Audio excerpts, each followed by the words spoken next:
ಇಂದಿನಿಂದ ವಿಧಾನಮಂಡಲ ಜಂಟಿ ಅಧಿವೇಶನ ಪ್ರಾರಂಭವಾಗ್ತಾ ಇದೆ. ನರೇಗಾ ಯೋಜನೆ ರದ್ದುಪಡಿಸಿರುವಂತಹ ಕಾರಣ ಸಮಗ್ರ ಚರ್ಚೆಗೆ ಈ ಕಲಾಪವನ್ನ ಕರೆಯಲಾಗಿದೆ. ಕೇಂದ್ರ ಸರ್ಕಾರ ಜಾರಿಗೆ ತಂದಿರುವಂತಹ ವಿಬಿಜಿ ರಾಮ್ಜಿ ಕಾಯ್ದೆಯ ವಿರುದ್ಧ ಸದನದ ಒಳಗೆ ಸದನದ ಹೊರಗೆ ಕಾಂಗ್ರೆಸ್ ದೊಡ್ಡ ಮಟ್ಟದ ಹೋರಾಟಕ್ಕೆ ಮುಂದಾಗ್ತಾ ಇದೆ. ಆ ಕುರಿತು ಒಂದು ವರದಿ ಇದೆ, ಬನ್ನಿ ನೋಡೋಣ. ಇಂದಿನಿಂದ ವಿಧಾನಮಂಡಲ ಜಂಟಿ ಅಧಿವೇಶನ ಪ್ರಾರಂಭ. ಕೇಂದ್ರ ಸರ್ಕಾರದ ವಿರುದ್ಧ ಸಮರ ಸಾರಿದ ಕಾಂಗ್ರೆಸ್ ಸರ್ಕಾರ. ಕಾಂಗ್ರೆಸ್ ಬಿಜೆಪಿ ನಡುವೆ ಆರೋಪ ಪ್ರತ್ಯಾರೋಪ ವಾರ್.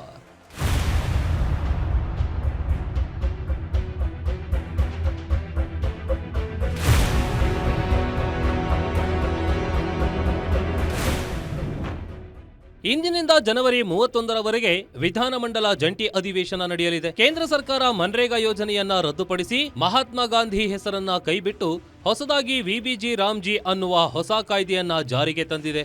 ಈ ಕಾಯ್ದೆಯ ಲೋಪದೋಷಗಳು ಹಾಗೂ ಸ್ವಾತಂತ್ರ್ಯ ತಂದುಕೊಟ್ಟ ಗಾಂಧಿಯವರ ಹೆಸರನ್ನೇ ಕೈಬಿಡ್ತಿರೋದಕ್ಕೆ ಕಾಂಗ್ರೆಸ್ ತೀವ್ರವಾಗಿ ವಿರೋಧಿಸಿದೆ.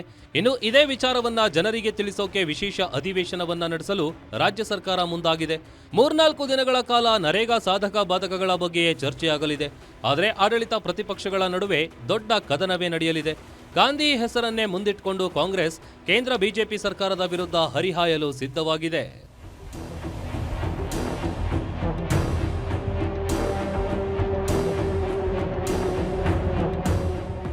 ರಾಜ್ಯ ಸರ್ಕಾರ ವಿಶೇಷ ಅಧಿವೇಶನದಲ್ಲಿ ಚರ್ಚೆ ಮಾಡುವ ಮೂಲಕ ಕೇಂದ್ರದ ವಿರುದ್ಧ ಖಂಡನ ನಿರ್ಣಯ ಮಾಡ್ತಿದೆ.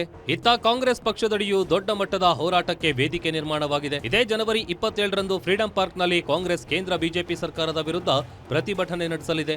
ಈ ಹೋರಾಟದಲ್ಲಿ ರಾಜ್ಯ ಕಾಂಗ್ರೆಸ್ ಉಸ್ತುವಾರಿ ರಣದೀಪ್ ಸಿಂಗ್ ಸುರ್ಜೇವಾಲಾ, ಸಿಎಂ ಸಿದ್ದರಾಮಯ್ಯ, ಡಿಸಿಎಂ ಡಿಕೆ ಶಿವಕುಮಾರ್ ಸೇರಿದಂತೆ ಹಲವು ರಾಜ್ಯ ಮತ್ತು ರಾಷ್ಟ್ರಮಟ್ಟದ ನಾಯಕರು ಹೋರಾಟದಲ್ಲಿ ಪಾಲ್ಗೊಳ್ಳಲಿದ್ದಾರೆ. ಹೀಗಾಗಿ ಕಾಂಗ್ರೆಸ್ ಸರ್ಕಾರದ ವಿರುದ್ಧ ವಿಪಕ್ಷವಾಗಿರೋ ಬಿಜೆಪಿ ಕೂಡ ಹೋರಾಟಕ್ಕೆ ಸಮರ್ಥವಾಗಿ ಉತ್ತರ ಕೊಡಲು ಮುಂದಾಗ್ತಿದೆ. ಇವ್ರಿಗೆ ವಿರೋಧ ಮಾಡಬೇಕು ಅಂದರೆ ಇವರ ಎಲ್ಲ MLAಗಳು, ಕಾಂಗ್ರೆಸ್ MLAಗಳು, MP ಗಳನ್ನ ಸಹಿ ಮಾಡಿ ಕಳಿಸ್ಬೋದಾಯಿತು. ನಾವಂತೂ ಇದಕ್ಕೆ ಒಪ್ಪಿಗೆ ಕೊಡಲ್ಲ, JDS ಒಪ್ಪಿಗೆ ಕೊಡಲ್ಲ. ಅದಕ್ಕೆ ವಿಶೇಷ ಅಧಿವೇಶನ ಕರೆದು ಜನರ ತೆರಿಗೆ ಹಣವನ್ನು ಪೋಲ್ ಮಾಡಿ ಹೋಗುವಂಥ ಅವಶ್ಯಕತೆ ಏನಿದೆ? ತಪ್ಪು ಇದು. ಈ ಥರ ಮಾಡೋದ್ರಿಂದ ಸಂವಿಧಾನಕ್ಕೆ ಅಗೌರವ ತರ್ತಾ ಇದ್ದಾರೆ. ಮತ್ತು ಗವರ್ನರ್ ಅವರಿಗೆ ಒತ್ತಡ ಹಾಕಿ ನೀವು ಹಿಂಗೆ ಭಾಷಣ ಮಾಡಬೇಕು ಅಂತ ಹೇಳೋದನ್ನು ಕೂಡ ಅದು ಗವರ್ನರ್ಗೆ ಅವಮಾನ. ಒಟ್ನಲ್ಲಿ ಇಂದಿನಿಂದ ವರ್ಷದ ಮೊದಲ ವಿಧಾನಮಂಡಲ ಅಧಿವೇಶನ ಪ್ರಾರಂಭವಾಗ್ತಿದೆ. ನರೇಗಾ ಯೋಜನೆ ರದ್ದತಿ, ಹೊಸ ಕಾಯ್ದೆಯಿಂದಾಗಿರುವ ನ್ಯೂನ್ಯತೆಗಳ ಬಗ್ಗೆ ಸಮಗ್ರವಾಗಿ ಚರ್ಚಿಸಲಾಗುತ್ತೆ. ಈ ವೇಳೆ ಆಡಳಿತ ಪ್ರತಿಪಕ್ಷಗಳ ನಡುವೆ ವಾಕ್ಸಮರವು ಜೋರಾಗಲಿದ್ದು, ಸದನ ಕದನವನ್ನ ವಿಧಾನಸಭೆ, ವಿಧಾನ ಪರಿಷತ್ ಸಭಾಧ್ಯಕ್ಷರು, ಸಭಾಪತಿಗಳು ಹೇಗೆ ನಿಭಾಯಿಸುತ್ತಾರೆ ಅನ್ನೋದನ್ನ ಕಾದು ನೋಡಬೇಕಿದೆ. Durgesh Nayak, political bureau, guarantee news, Bengaluru.